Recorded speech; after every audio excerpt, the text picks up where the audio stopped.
Yes, sir, I say cautiously. Do you work here? I do indeed. He nods his head toward the elevator, and my eyes move to the illuminated numbers overhead. 11 floors to go before it arrives. I pray it gets here quickly. I push the buttons for the elevator, he says.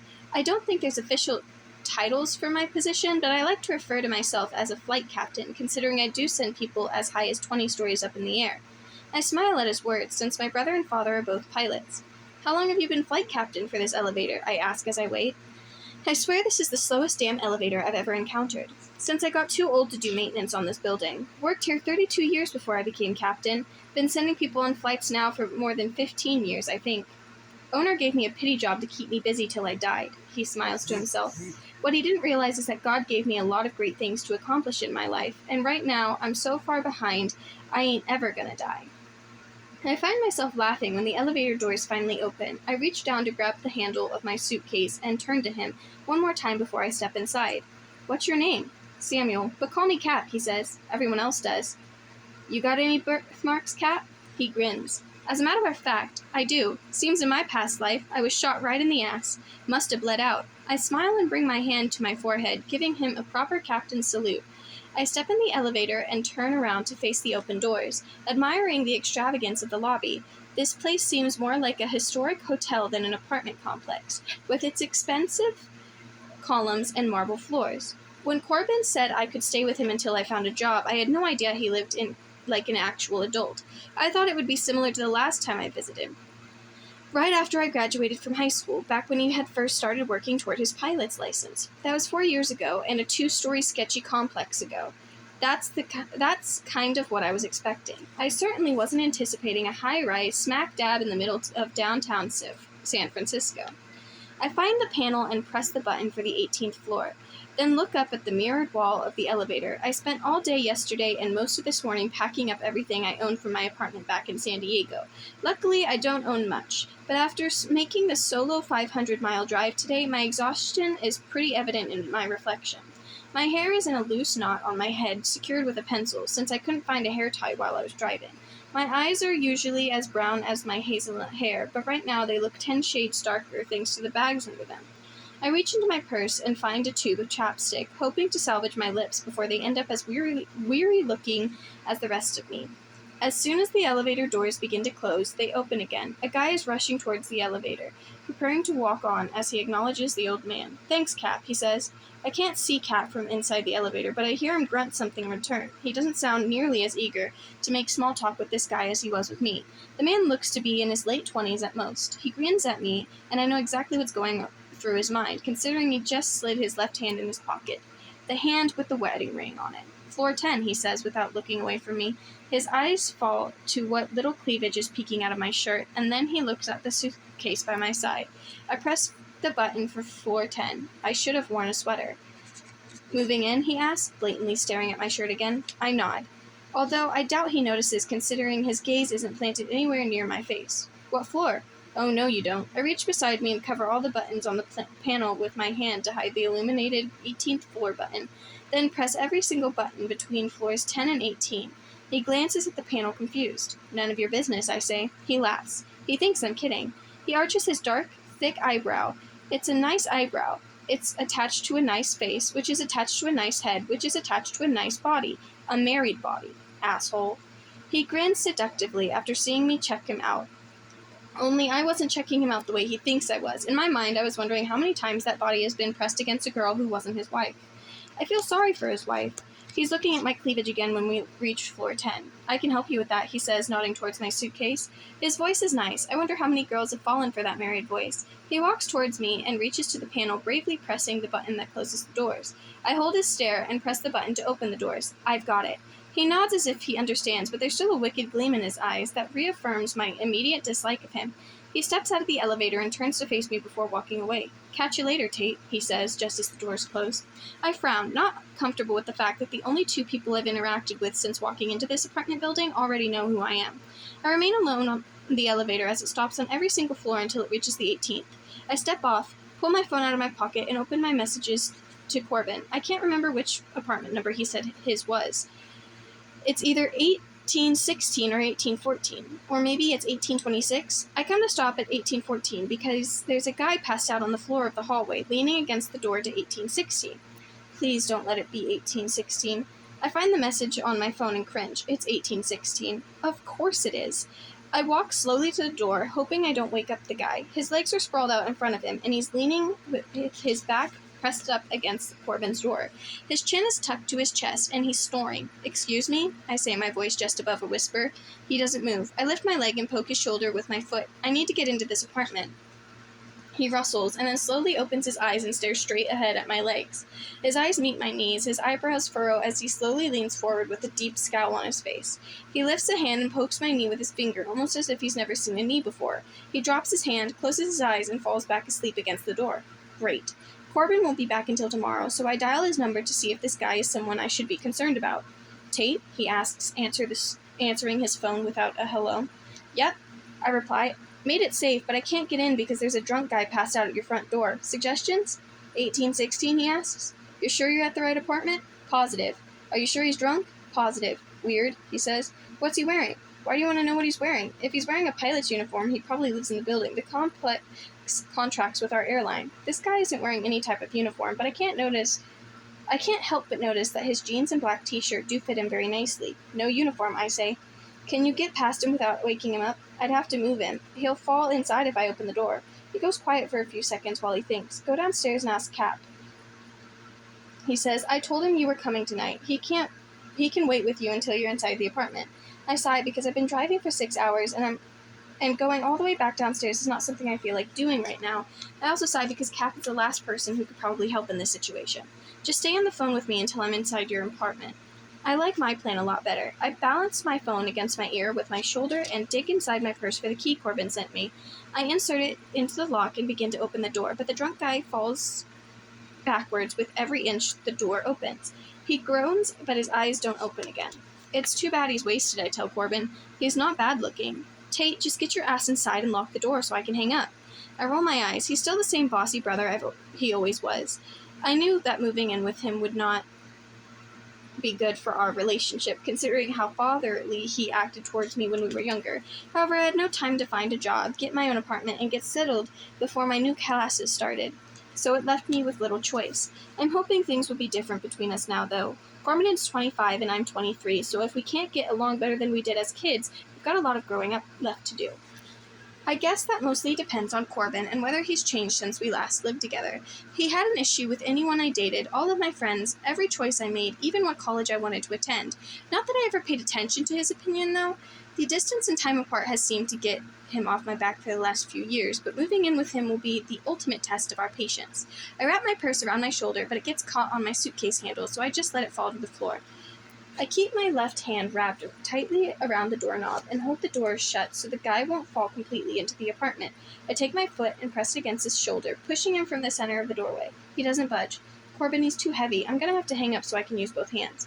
No, don't hang up. Just put the phone in your pocket, but don't hang up." I look down at the oversized shirt and leggings I have on. No pockets. You're going in the bra. Corbin makes a gagging sound as I pull the phone from my ear and shove it inside my bra. I remove the key from the lock and drop it toward my purse, but it misses and falls to the floor. I reach down to grab the drunk guy so I can move him out of the way.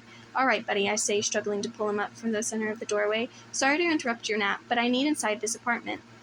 I somehow manage to prop him up against the door frame to prevent him from falling into the apartment, and then I push the door frame open farther and turn to get my things. Somehow, something warm wraps around my ankle. I freeze. I look down. "Let go of me," I yell, kicking at the hand that's gripping my ankle so tightly I'm pretty sure it might bruise. The drunk guy is looking up at me now, and his grip sends me falling backward into the apartment when I try to pull away from him.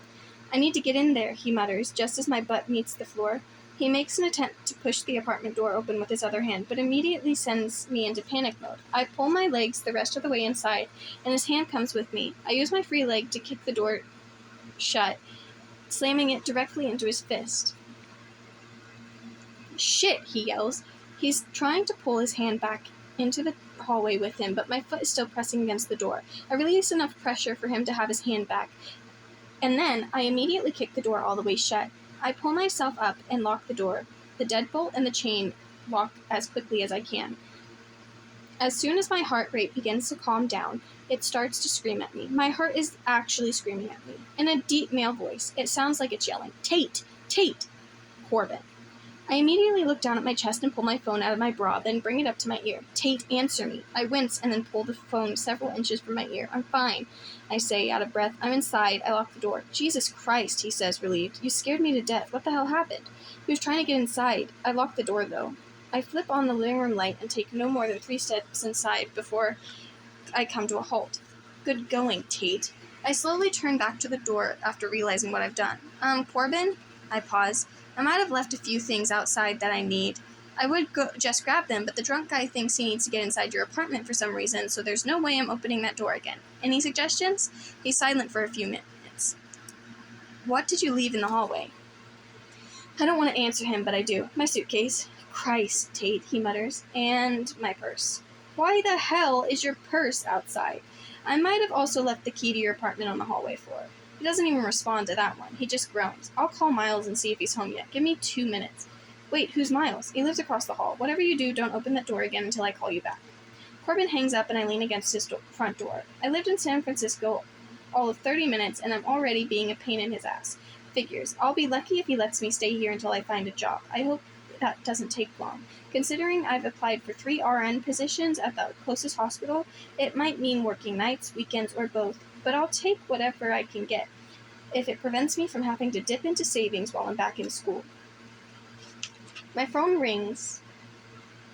I slide my thumb across the screen and answer it. "Hey, Tate?" "Yep," I reply, wondering why he always double checks to see if it's me. He called me, so who else would be answering it? Who sounds exactly like me? I got a hold of Miles. "Good. Is he going to help me get my stuff?" "Not exactly," Corbin says. "I kind of need you to do me a huge favor." My head falls against the door again. I have a feeling the next few months are going to be full of inconvenient favors since he knows he's doing me a huge one by letting me stay here. Dishes? Check. Corbin's laundry? Check. Corbin's grocery shopping? Check. "What do you need?" I ask him. "Miles kinda needs your help." "The neighbor?" I pause as soon as it clicks. I close my eyes. "Corbin, please don't tell me that the guy you called to protect me from the drunk guy is the drunk guy." Corbin sighs. "I need you to unlock the door and let him in. Let him crash on the couch. I'll be there first thing in the morning. When he sobers up, he'll know where he is, and he'll go straight home." I shake my head. "What kind of apartment complex are you living in?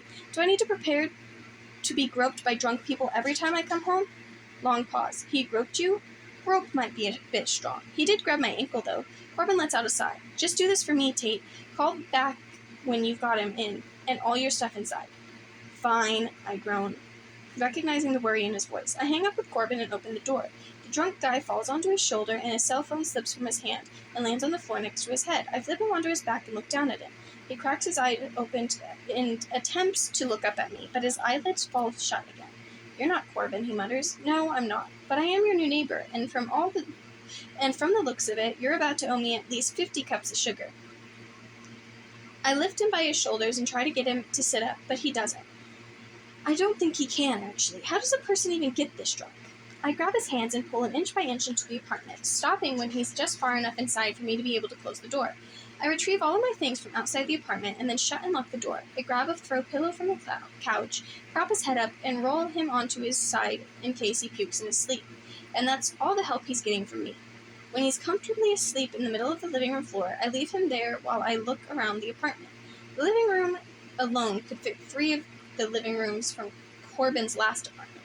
The dining area is open to the living room, but the kitchen is separated from the living room by a half wall. There are several modern paintings throughout the room, and a thick, plush sofas are a light tan, offsetting the vibrant paintings. The last time I stayed with him, he had a futon, a beanbag chair, and posters of models on the walls. I think my brother might have finally been growing up. "Very impressive, Corbin," I say out loud as I walk from room to room and flip on all the lights, inspecting what has just become my temporary home. I kind of hate that it's so nice. It'll make it harder to want to find my own place once I get enough money saved up. I walk into the kitchen and open the refrigerator. There's a row of condiments in the door, a box of leftover pizza on the middle shelf, and a completely empty gallon of milk still sitting on the top shelf. Of course he doesn't have groceries. I can't have expected him to change completely. I grabbed a bottled water and exit the kitchen to go search for the room I'll be living in for the next few months. There are 2 bedrooms, so I'll take the one that isn't Corbin's and set my suitcase on top of the bed I have about 3 more suitcases and at least 6 boxes down in the car, not to mention all my clothes on hangers, but I'm not about to attempt those tonight. Corbin said he'd be back in the morning, so I'll leave that to him. I change into a pair of sweats and a tank top, then brush my teeth and get ready for bed. Normally I would be nervous about the fact there's a stranger in the same apartment I'm in, but I have a feeling I don't need to worry. Corbin would never ask me to help someone he felt might be a threat to me in any way, which confuses me because this is common behavior for Miles. I'm surprised Corbin asked me to bring him inside. Corbin has never trusted guys with me, and I blame Blake for that. He was my first serious boyfriend when I was 15, and he was Corbin's best friend. Blake was 17, and I had a huge crush on him for months. Of course, my friends and I had huge crushes on most of Corbin's friends, simply because they were older than we were. Blake would come over most weekends and stay the night with Corbin. We always seemed to find a way to spend time together when Corbin wasn't paying attention. One thing led to another, and after several weekends of sneaking around, Blake told me he wanted to make our relationship official. The problem Blake didn't foresee was how Corbin would react once Blake broke my heart, and boy did he break it. As much as a 15-year-old heart can be broken after the span of a 2-week relationship, turned out he was officially dating quite a few girls during the 2 weeks he was with me. Once Corbin found out, their friendship was over, and all of Corbin's friends were warned not to come near me. I found it almost impossible to date in high school until after Corbin finally moved away. Even then, though, the guys had heard horror stories and tended to steer clear of Corbin's little sister. As much as I hated it then, I would more than welcome it now. I've had my fair share of relationships go wrong since high school. I lived with my most recent boyfriend for more than a year before we realized we wanted 2 separate things out of life. He wanted me home, I wanted a career. So now I'm here, pursuing my master's degree in nursing and doing whatever I can to avoid relationships. Maybe living with Corbin won't be such a bad thing at all. I head back to the living room to turn out the lights, but when I've rounded the corner, I come to an immediate halt. Not only is Miles up off the floor, he's in the kitchen, with his head pressed against his arms and his arms folded on the top of the kitchen counter. He's seated on the edge of a bar stool, and he looks as if he's about to fall off at any second. I can't tell if he's sleeping again or just attempting to recover. Miles? He doesn't move when I call his name, so I walk toward him and gently lay my hand on his shoulder to shake him awake. The second my fingers squeeze his shoulder, he gasps and sits up straight as if I woke him from the middle of a dream. Or a nightmare. Immediately, he slides off the stool and onto a very unstable legs. He begins to sway, so I throw his arm over my shoulder and try to walk him out of the kitchen. Let's go to the couch, buddy. He drops his forehead to the side of my head and stumbles along with me, making it even harder to hold him up. My name isn't Buddy, he slurs. It's Miles. I make it to the front of the couch and I start to peel him off me. Okay, Miles, whoever you are, just go to sleep. He falls onto the couch, but he doesn't let go of my shoulders. I fall with him and immediately attempt to pull away. Rachel, don't. I get that. Rachel, don't, he begs, grabbing me by the arm, trying to pull me onto the couch with him. My name isn't Rachel, I say, freeing myself from his iron grip. It's Tate. I don't know why I clarify what my name is, because it's not likely he'll remember this conversation tomorrow. I walk to where the pillow is and pick it up off the floor. I pause before handing it back to him because he's on his side now and his face is pressed into the couch cushion. He's gripping the couch so tightly his knuckles are white. At first I think he's about to get sick, but then I realize how incredibly wrong I am. He's not sick, he's crying. Hard. So hard he isn't even making a sound. I don't even know the guy, but the obvious devastation he's experiencing is difficult to witness. I look down the hallway and back to him, wondering if I should leave him alone in order to give him privacy. The last thing I want to do is get tangled up in someone's issues. I've successfully avoided most forms of drama in my circle of friends up to this point, and I sure as hell don't want to start now. My first instinct is to walk away, but for some reason I find myself oddly sympathetic towards him. His pain actually appears genuine and not just the result of an overconsumption of alcohol. I lower myself to my knees in front of him and touch his shoulder. Miles? He inhales his huge breath, slowly lifting his face to look at me. His eyes were mere slits and bloodshot red. I'm not sure if that's a result of the crying or the alcohol. I'm so sorry, Rachel, he says, lifting a hand out toward me. He wraps around the back of my neck and pulls me toward him, burying his face in the crevice between my neck and shoulder. I'm so sorry. I have no idea who Rachel is or what he did to her, but if he's hurting this bad, I shudder to think what she's feeling. I'm tempted to find his phone and search for her name and call her so she can come rectify this. Instead, I gently push him back onto the couch. I lay his pillow down and urge him onto it. Go to sleep, Miles, I say gently. His eyes are so full of hurt when he drops to the pillow. You hate me so much, he says as he grabs my hand. His eyes fall shut again and he releases a heavy sigh. I stare at him silently, allowing him to keep the hold of my hand until he's quiet and still, and there aren't any more tears. I pull my hand away from his, but I stay by his side for a few minutes longer. Even though he's asleep, he somehow still looks as if he's in a world of pain. His eyebrows are furrowed, and his breathing is sporadic, failing to fall into a peaceful pattern. For the first time, I notice a faint, jagged scar about 4 inches long that runs smoothly across the entire right side of his jaw. It stops just 2 inches shy of his lips. I have the strange urge to touch it and run my finger down the length of it. But instead, my hand reaches up to his hair. It's short on the sides, a little longer on the top, and just the perfect blend of brown and blonde. I stroke his hair, comforting him, even though he may not deserve it. This guy may deserve every single bit of remorse he's feeling for whatever he did to Rachel, but at least he's feeling it. I have to give him that much. Whatever he did to Rachel, at least he loves her enough to regret it.